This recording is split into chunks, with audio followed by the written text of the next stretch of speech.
Hey and welcome back. So excited about today's video. We are doing a series where every day we're talking about a different organizing style. I'm going to put a link down below so you can see all the videos and really know which one fits you. Today we're talking about a bee. As a bee, I guarantee you're busy. I mean, I might be stereotyping, but every bee I've ever met have a lot of hobbies. They have a lot of stuff. They're just go-getters. They're hardworking and they love details. They are totally perfectionists. Like a cricket, they want things done in a certain way, but unlike a cricket, they want to see their stuff. They're so visual. It's out of sight, out of mind, and it can sometimes look a little messy because they tend to leave things out till they can do it perfectly later. I'm excited for bees because the home edit is making being a bee super cool. The home edit is 100% for bees, lots of clear containers, bright colors, putting things in rainbow colors, but more importantly, detailed organization, sorting everything into lots of little categories, but having those be clear so you can see what's inside. Bees tend to feel almost anxious when they can't see their everyday things, which is why they're subconsciously leaving it out. Whether they're still working on a project or it's something they're going to use over and over again, bees are really logical. They're critical thinkers, and it's more important that something's functional than pretty. But that doesn't mean they don't want the pretty too. The biggest challenge that bees have, though, is letting go. More than any other organizing style, bees struggle to declutter. I mean, everybody struggles to declutter, but a bee especially, because they're so visual, they're really emotionally attached to their things, but they're also very perfectionist, detail-oriented people, so they're logically really attached to their things. They're perfectionists. They overthink and overanalyze everything, so they don't want to make a mistake. So every time they see something, they think, oh, I love that thing, and they think, I could use that for something, or I could make something out of that, or I would have to buy this again. I don't want to make a mistake. So when they don't know what to do, they keep it. They keep everything. In fact, almost every hoarder I've ever worked with is a bee. And I know that seems so crazy. How is someone who really has a messy home or is struggling a perfectionist? But that's exactly why they're struggling, because they're craving such a level of organization that it's so expensive and it's so time consuming, they're waiting till they can do it later. And on top of that, they have too much stuff. Sorry, bees, but you have too much stuff. So the first step is letting go. Understanding why it's hard for you, understanding that you're dealing with the emotional and the logical side, and it's easy for you to overcome these things with decluttering rules. Have I used this in the last year? Do I love this? If I didn't own it, would I buy it again? These are three questions that if you answer no to every single one of them, then you can let it go. So you're dealing with your logical side, like, okay, I wouldn't buy it again, I don't even like it, and I haven't used it, now I can let it go. It's kind of like combating your anxiety, because less stuff is going to mean more organization for you. You can't possibly organize all your things in the detailed way that you want until you've let go. But once you've let go, let's talk about some things that actually work for you.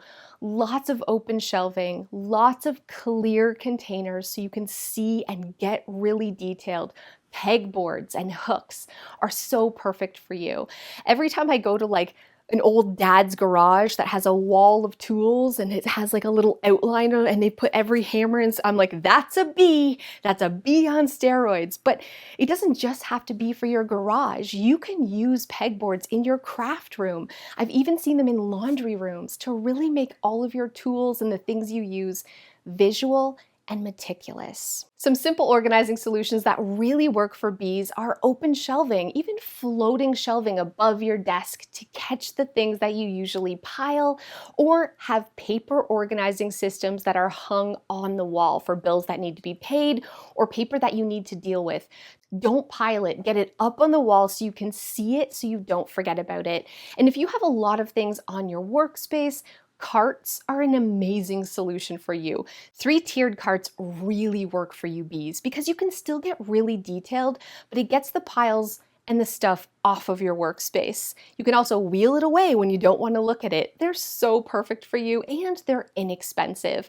Hooks over hangers, take off the doors if you want to, just really embrace visual organization and take the time to set up a system, even if it's a laid back, not perfect system, because once you have something in place, you're gonna have no problem maintaining it. The great thing is if you're looking for inspiration, you have to look no further than the home edit.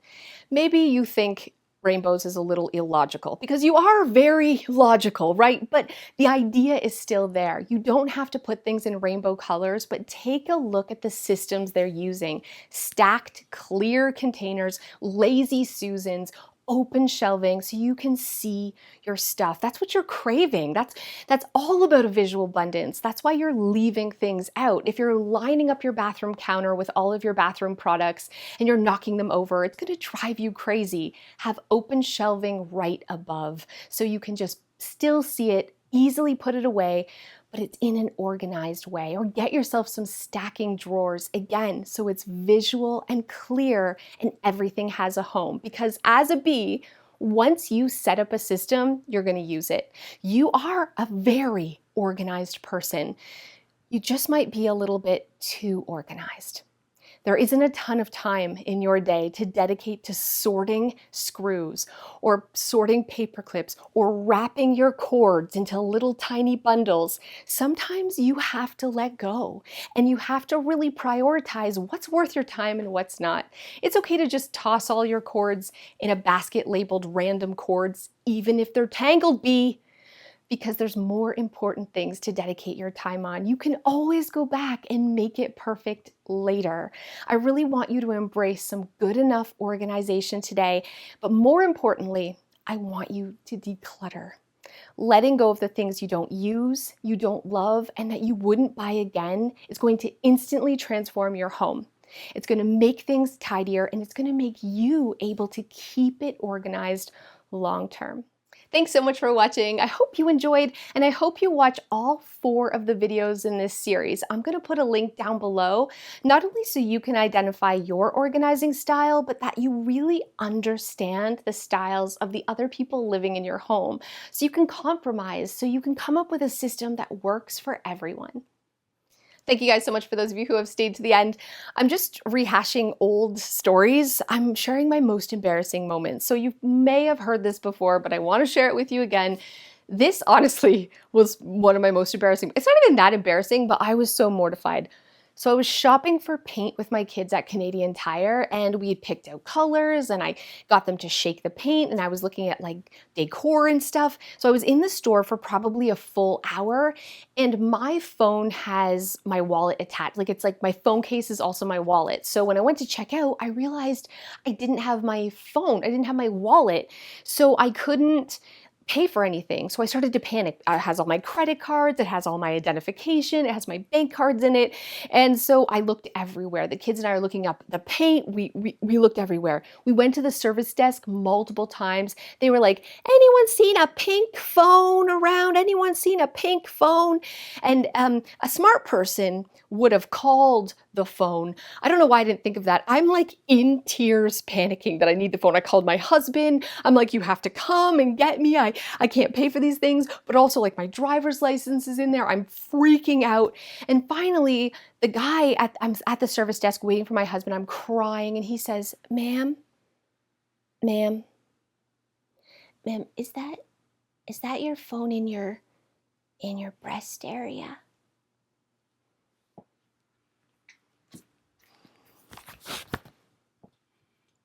This is me, okay? Because I don't have a purse. I don't even ever carry my purse.